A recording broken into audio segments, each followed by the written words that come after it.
Whew, I've just been making another video, and it's the second time I've fished this spot, and there are 4 or 5 real good roach that are about that big. So they're about £1.5. There might be one in amongst them that goes 2. There's one that's really wide looking, but they were driving me mad.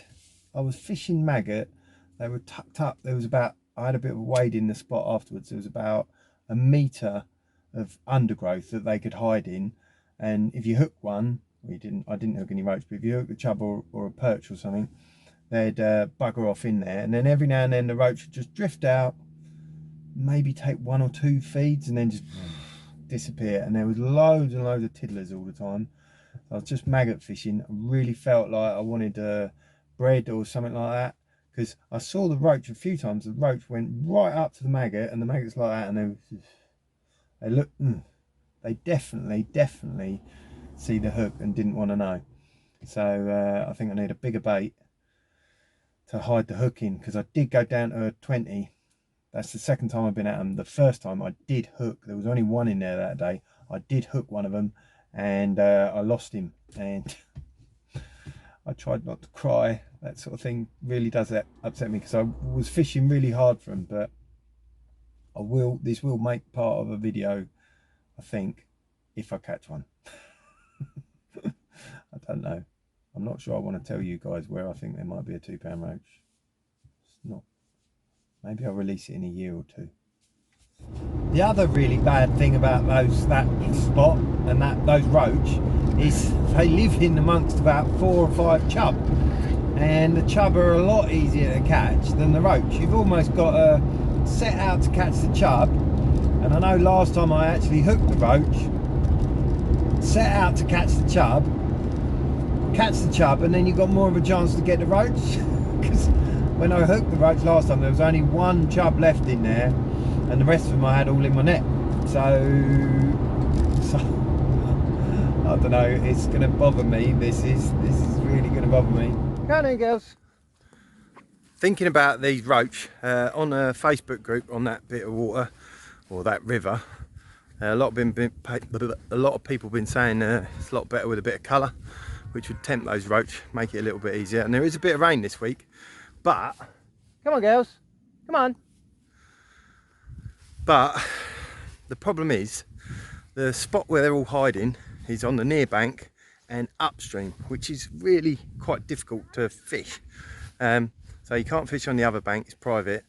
And so I'm thinking about cutting out a bit of water and maybe ledgering some bread in a cage feeder upstream in a hole, because there's so much water underneath the reeds that, yeah, I think that's what I might do. But I need to get down there beforehand, cut a bit out. I'm just moving my cows. They're all excited, they're going into a new field. I haven't been in this field all summer. Had it for camping. Moo! Right, girls? Right, I'll see you shortly for more roach ramblings. Right, I went down there last night with my waders, 4.5 metre landing net with a GoPro on the end, and some mashed bread, and see what we could see under there, and see if it would answer any of my questions, whether bread would work, and how, do you mind? Anyway, let's see the video. It's great. Yeah. Look at those chub. They look lovely. Just doing their thing, but they are deep undercover. Hard to get out.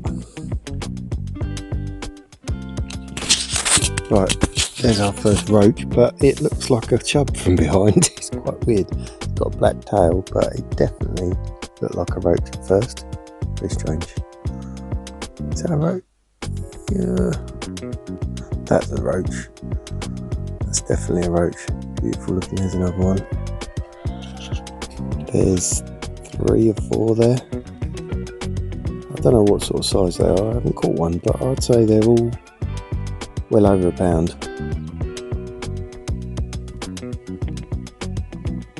There's a whole little posse of them. I think there's 7 in the picture there. No.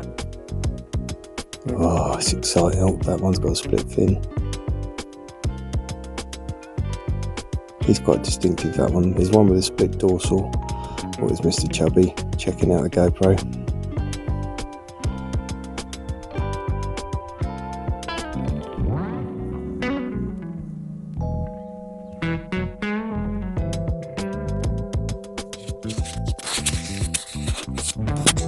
There's a nice up close look at one, and that one's got a split tail fin, quite distinctive. Smaller, that one.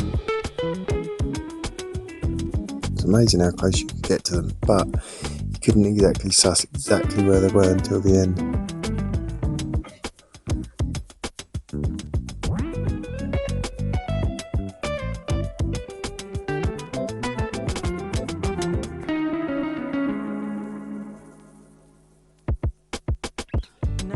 Gives you some idea of just how far in the cover they are, just how dark it is in this part of the video.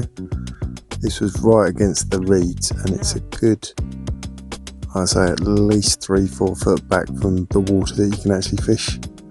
So I don't know how I'm going to present a bait, and they obviously all like to stick right against there. As if the roach tend to come out a little bit more, actually. There is quite a gaggle of roach there. I think I counted 9 roach and 5 or 6 chub, so quite a few to go at. Right, I'm just mashed up some bread and I'm going to bosh it in and put it underwater and see what happens. I'm hoping they'll come. It looked like there was at least 4 chub in there and maybe even 5 roach.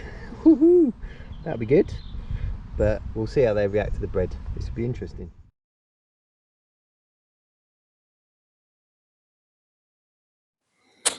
Those numbers were before I'd have a good count through the video. So here comes the first bit of bread. Not much going on, I threw it a bit too far out. But that roach came and looked for it. Chub weren't that bothered. Just kept boshing in the bread. There's a bit more. See, look, the roach, that roach is definitely looking for it, actively feeding for it. They didn't show any of that sort of interest in maggots when I was fishing before for them. Here's another roach, no. But that one's coming out for it, took a couple of bites. But the chub, they're just not that bothered. See that? Not bothered at all. But the bread is really fine where I mashed it up. I think it'd be better if you could just put, see look, those roach are all over the place for it. Yeah, I think it would be better if you could put like punches, like I have a handful of punches. You pre-make some punch bread. See, look how that roach shot forward for it. He is hungry. He looks well catchable. I say the trouble is how I'm going to present the bait under there. Plus the bottom is not particularly clean. There's loads of silt and leaves and all sorts of junk down there. But yeah, the roach definitely interested. That chub sort of half went for it. But most of the time the chub just held their position. Quite strange, I thought they'd be right into it. Lots to think about, and those roach definitely look like they prefer bread over maggot. I'm starting to think even a free-lined bit of bread flake might just tempt them, maybe just at dusk or in some a bit murkier water. But look, they're all over the place for that bread.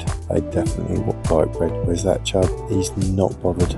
Well, that was genuinely exciting. I learned a lot in that. That was quite interesting to see. The roach were definitely more stimulated by the bread than maggots. I wasn't obviously feeding any maggots.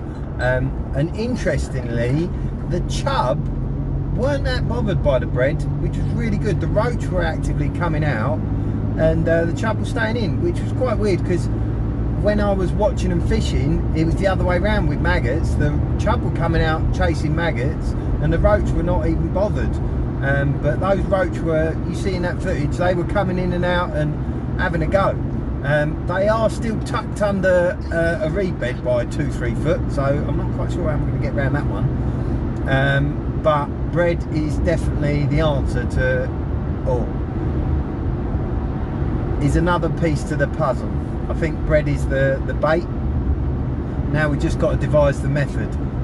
That was mashed bread which was putting a lot in. I'd almost want to make loads of little punches, sit there one evening making loads of punches and just flicking in a few of those, but the little fish were having, yeah, they weren't, I don't know, keep thinking, yeah, keep thinking, that's the answer.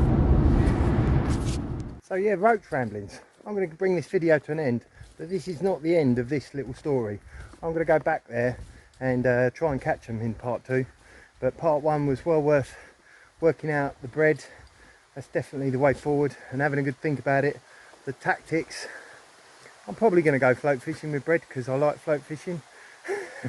Why not? And yeah, if I don't catch them doing that, I'll link ledgers and bread. But I'll see you in the next video. Don't forget to like and subscribe.